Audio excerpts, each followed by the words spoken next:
Here we are again. Today is August 6th, and I am currently puttering out the Skipping River. I just put the boat back in the water here this afternoon. Ran to Portland, got some stuff done over at Stevens Marine on the boat to make sure that it's in tip-top shape, ready to go for the next 4 or 5 weeks down here at Buoy 10. So I don't have any personal intel for you, but in talking with the rest of the fleet, I am really glad that I wasn't out here today, and that is because the weather was, as we like to call it, nautical. It was blowing out of the southwest at 20 miles an hour, whitecaps, it was raining, not fun. And when it comes out of the southwest like that, there really is no place to hide. Everyone thinks you can go hide over there by Hammond. Really doesn't help that much. And not only that, boy, it's when you're crabbing, the boat's sideways, you can't hardly, well, you only got 2 or 3 rods that are actually fishing. The rest are being pulled out of the water column that you're trying to fish. So it definitely makes for tough conditions out here. Right now, if you can see behind me, it is absolutely beautiful. I'm in a t-shirt. It's gorgeous down here. In fact, what I might go do is go hit a quick lap over at the tankers on this tide change and see if I can get one for me. But since I don't have any direct intel, what I will talk about here today while I'm making my way out the no wake zone here at Skipping On is let's talk about what's happening right now with the tides. So as these tides are beginning to grow, we just got off of a really small set of tides. They're beginning to grow. We're waiting for that next shot of fish. Even though it's super early in the month, we're hoping that the rain that we've had here yesterday, today, and tomorrow will, with the growing tides, bring in some coho, because there have been a lot of coho right off the mouth of the Columbia. They're finally starting to show up, and our hope is that those fish will start making their way into the estuary here, into the Buoy 10 fishery. Now, as these tides grow from Checkerboard on down, fishing in front of Hammond and Ilwaco and Chinook, all the way out to Buoy 10 itself, tends to be your best bet for targeting those coho. Now, are they going to show up? Let's cross our fingers. There's over 1 million forecasted to come back. It'd be really cool even if half that came back.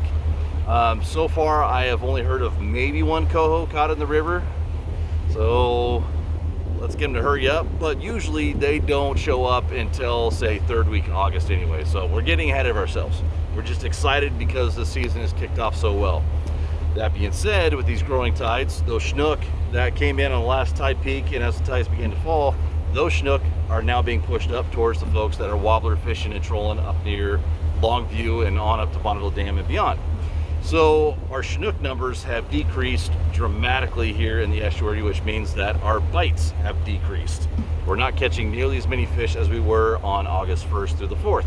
Now, this was kind of to be expected, but we were hoping that the bite would continue somewhat, just because of how well it started. I mean, heck, August 1st when we were out here filming, we had 30 hookups. And in days after that, you know, anywhere from 12 to 20 hookups.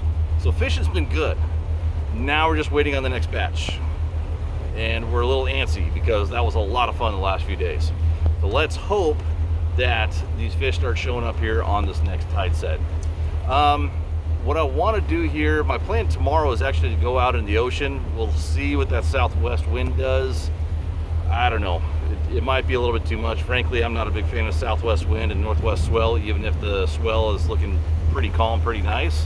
It just makes for a sloppy ocean, and the boat's doing this nonstop. In fact, just exactly what my boat's going to do here in 2 seconds. After this charter boat goes by, we're going to be bouncing around. But I'll have some intel for the ocean hopefully here tomorrow. And then we'll talk about what's going to happen here with the river, and we're going to jump up and down. Here we go. Yeah. There we go. All right, almost out here of the no wake zone. But after the ocean tomorrow, hopefully, fingers crossed, we get into our fish quickly. We come back with a nice hefty bag of delicious coho, and we can talk about some ocean techniques, how we're targeting those fish using bait and lures. Because yes, you can catch fish out there in the ocean on lures, and it works really, really quite well. And might save you a few shekels too, considering that bait is $7-8 for a pound. And those coho are notorious for short biting too. So tomorrow we'll try and do a report on the ocean and a little bit more on the river and a few tech tips on how to target them out in the salt. Thank you again. Time for me to hit the gas and go put her back in the slip. See you tomorrow. Later.